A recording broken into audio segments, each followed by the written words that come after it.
Rumeksa ingsun lakune stangaya wara kelawan mekak hawa kang dur angkara senajan setan gentayangan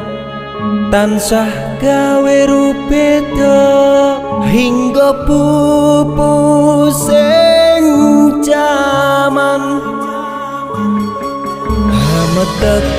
ingsun nyirap geni wisa murka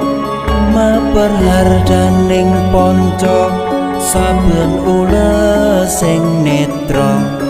linambaran sih kawelasan ingkang paring kamulyan Sang Hyang Jati